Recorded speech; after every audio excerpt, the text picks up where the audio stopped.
Hello students, how are you all? I hope you all are good.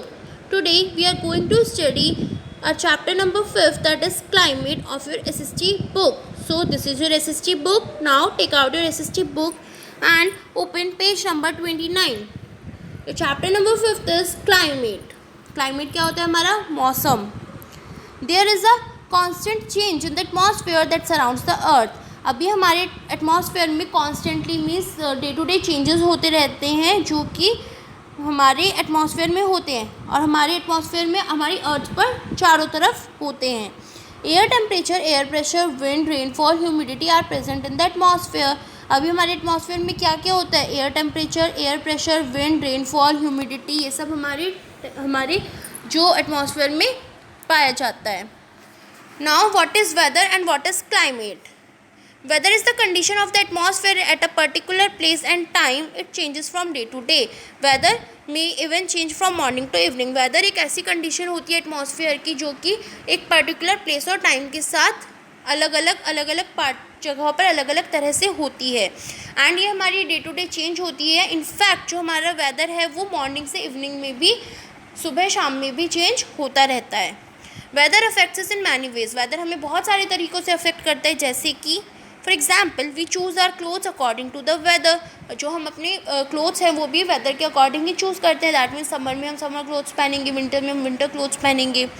Weather also affects our daily activities. Weather क्या करता है? हमारी जो day to day activities होती है उनको भी अफेक्ट करता है. Now climate. Climate is the average weather condition of a place over a long period of time. Climate हमारी एक एवरेज वेदर कंडीशन होती है जो कि एक प्लेस पर, एक जगह पर एक बहुत लंबे समय तक के लिए लाई करती है, बहुत लंबे समय तक के लिए रह सकती है. Climate also affects our way of life. Climate भी हमारी लाइफ को अलग अलग तरीके से अफेक्ट करती है. It influences our clothing. ये हमारी क्लोथिंग को अफेक्ट करती है, हमारे हाउसिंग को, ट्रांसपोर्टेशन को, और जो हम फूड, जो हम खाना खाते हैं उसको भी चेंज करती है. For example European countries have a cold climate. For example जो हमारी यूरोपियन कंट्रीज़ हैं वहाँ का जो क्लाइमेट होता है वो कोल्ड होता है, ठंडा होता है. सो वहाँ के जो लोग हैं वो ज़्यादातर बहुत सारे फैट का और बहुत सारा गर्म खाना खाते हैं.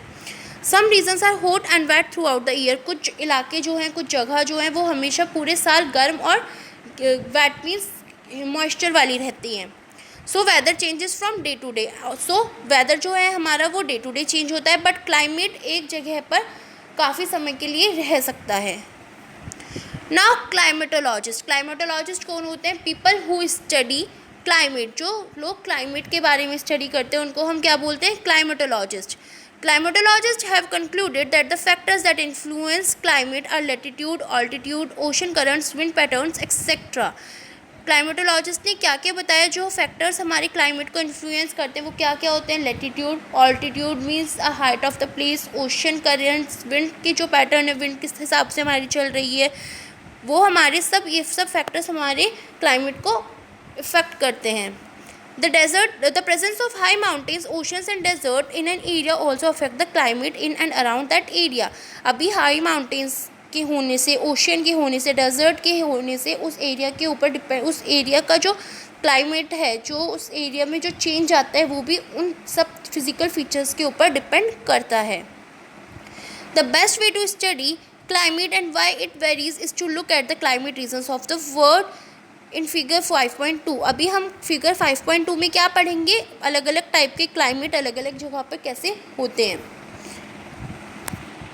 You can see in figure 5.2 that very hot and wet climate को हमने लाइट येलो कलर से शो किया हुआ है. हॉट एंड वेट एरिया को हमने पिंक कलर से शो किया हुआ है, लाइट पिंक कलर से. वेरी हॉट एंड ड्राई को हमने डार्क पिंक से शो किया हुआ है. कूल एंड ड्राई को डार्क येलो से शो किया हुआ है. वार्म एंड वेट को हमने ग्रीन कलर से शो किया हुआ है. वेरी कोल्ड को हमने थोड़ा लाइट पर्पल कलर से शो किया है.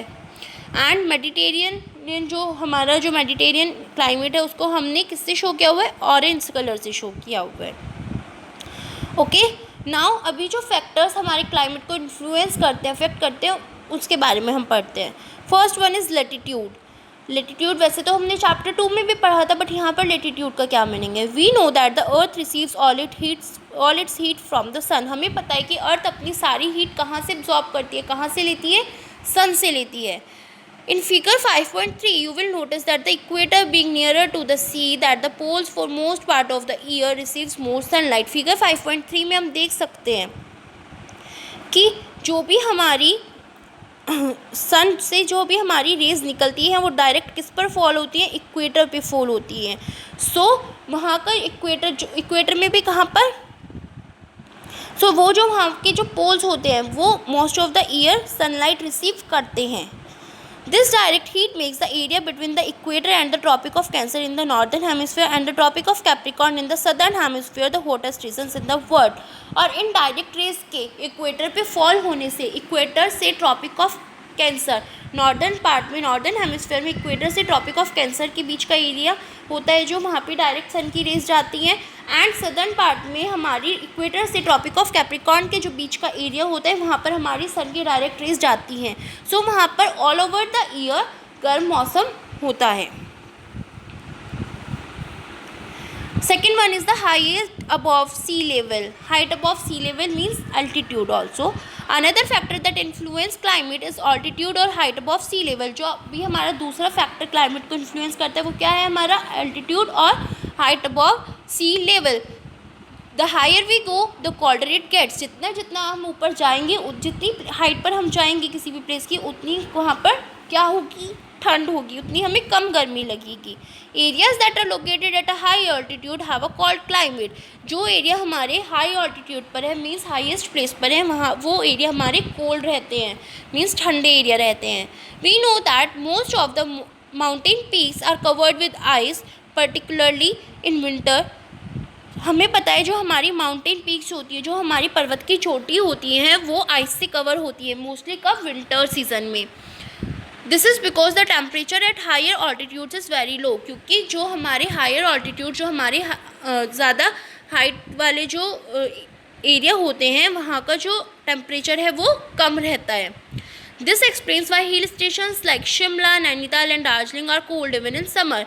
एंड हमारे जो शिमला है, नैनीताल है, दार्जिलिंग है, वो क्या है, कोल्ड रहते हैं समर सीजन में भी.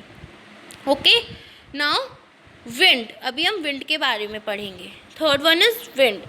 Places are also affected by different wind systems. जो प्लेसेस हैं वो अलग अलग विंड के, अलग अलग जगह पर विंड के चलने से भी अफेक्ट होते हैं. Wind is caused by the uneven heating of the air around the earth. Wind किससे भी कोज होती है, मीन्स जो हमारी गर्म हवाएं चलती हैं अर्थ पे चारों तरफ, उससे भी हमारी जो ये फैक्टर है वो इन्फ्लुएंस, जो हमारा क्लाइमेट है वो इन्फ्लुएंस होता है. Warm winds raise the temperature of places while cold winds lower the temperature. जो गर्म हवाएं चलती हैं, वार्म विंड्स चलती हैं, उससे हमारे प्लेसेस का जो टेम्परेचर है वो राइज होता है, बढ़ जाता है. बट कोल्ड विंड्स होती है, जो ठंडी हवाएं होती हैं, उससे हमारा जो टेम्परेचर है वो लो हो जाता है, घट जाता है. Warm winds rises and is replaced by cool air. जब हमारी वार्म विंड्स जब हमारी राइज करती हैं, वार्म विंड्स बढ़ती है, तो ये किससे रिप्लेस हो जाती हैं, ठंडी हवाओं से रिप्लेस हो जाती हैं. This produces winds which contain heat and moisture. और ये जो विंड्स है ये क्या प्रोड्यूस करती हैं, हीट, गर्मी और मॉइस्चर, मीन्स जो हमारा ह्यूमिडिटी होती है उसको. Does it affects the temperature and humidity of the area. और ये क्या अफेक्ट करती है, टेम्परेचर और ह्यूमिडिटी, उस एरिया की ह्यूमिडिटी, उस एरिया के मॉइस्चर को अफेक्ट करती है. जिससे क्या चेंज है, हमारे क्लाइमेट में बहुत सारे चेंजेस होते हैं. Wind always blow from high pressure to low pressure. Wind हमें कहाँ से ब्लो करती है, हाई प्रेशर से लो प्रेशर की तरफ ब्लो करती है, चलती है. Okay, now the fourth one is distance from the sea. Places close to the sea have a moderate type of climate as compared to those located in the interior, even if they lie on the same latitude. जो हमारे places सी के पास होते हैं, वहाँ का जो climate होता है वो अलग तरीके का होता है. हालांकि जो वहाँ के उसी मतलब उसी एरिया में, उसी जोन में, जो हमारे और भी उसी लैटिट्यूड में हमारे जो लोग अंदर की तरफ रहते हैं, वहाँ का अलग टेम्परेचर होगा, बट सी के पास का टेम्परेचर थोड़ा अलग होगा. Because water heats and cools comparatively slower then land. क्योंकि जो हमारा पानी है वो गर्म और ठंडा कैसे होता है, स्लो होता है. गर्म और ठंडा स्लो होता है लैंड के कंपैरिजन में. When the warm wind over the land rises, it is replaced by the cool air from the sea.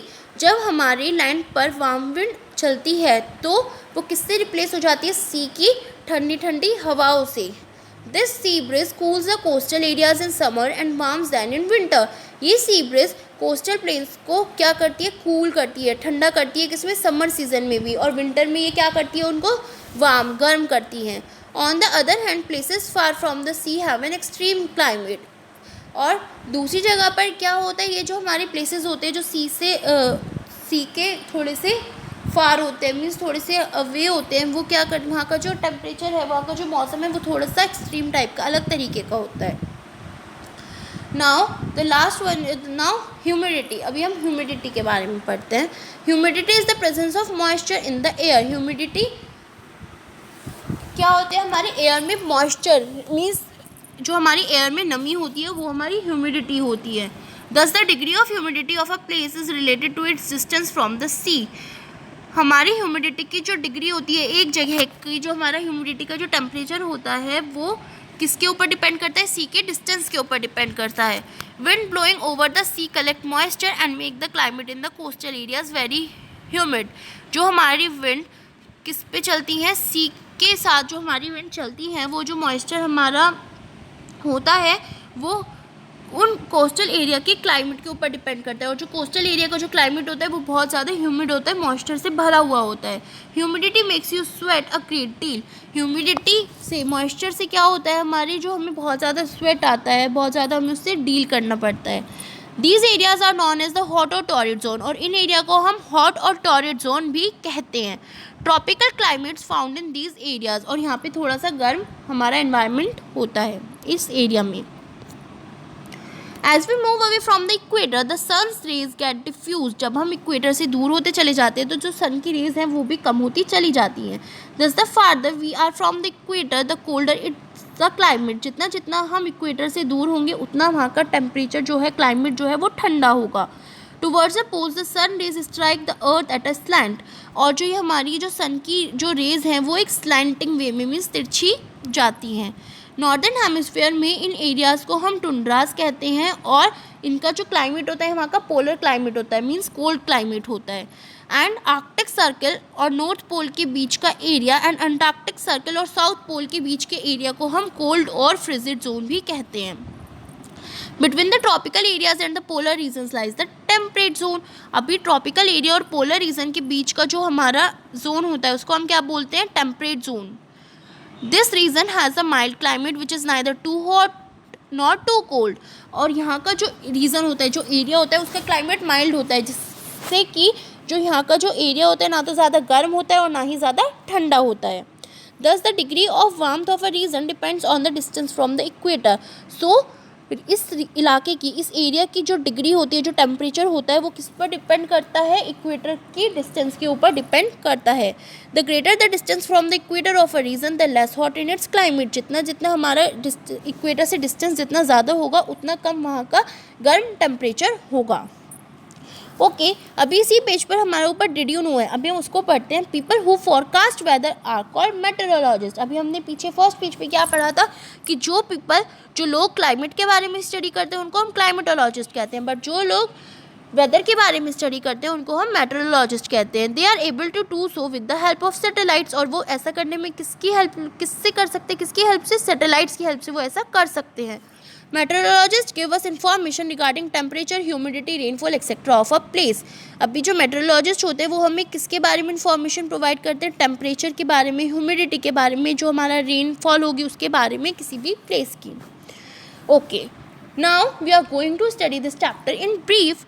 Weather is the condition of the atmosphere at a particular place and time. Weather एक ऐसी condition है atmosphere की जो कि एक अलग अलग place और अलग अलग टाइम के हिसाब से चेंज होती है। And climate is the average weather condition of a place over a long period of time. और क्लाइमेट एवरेज वेदर कंडीशन की एक एवरेज वेदर कंडीशन होता है जो कि एक समय पर, एक जगह पर और एक समय पर बहुत लंबे समय के लिए रुक सकती है। The further we are from the equator the colder is the climate. जितना जितना हम इक्वेटर से दूर होंगे उतना ज़्यादा ठंडा वहाँ का क्लाइमेट होगा। The altitude of a place also affects it's climate. जो हमारे प्लेस की जो हाइट है, ऑल्टीट्यूड मीन्स जो हमारी हाइट है प्लेस की, वो भी उसके क्लाइमेट को अफेक्ट करती है, क्योंकि जितना ज़्यादा हम हाइट पर होंगे उतना कम गर्म वहाँ का टेम्परेचर होगा और उतना ही हमें ठंडक वहाँ पे मिलती है। Places close to the sea have a moderate type of climate. अभी जो हमारे प्लेसेस सी के पास होते हैं वहाँ का जो क्लाइमेट होता है वो मॉइस्चर वाला होता है। ओके, नाउ आई होप आपको ये चैप्टर बहुत अच्छे से समझ आया होगा। So please read it carefully and listen the video carefully. Thank you, bye bye.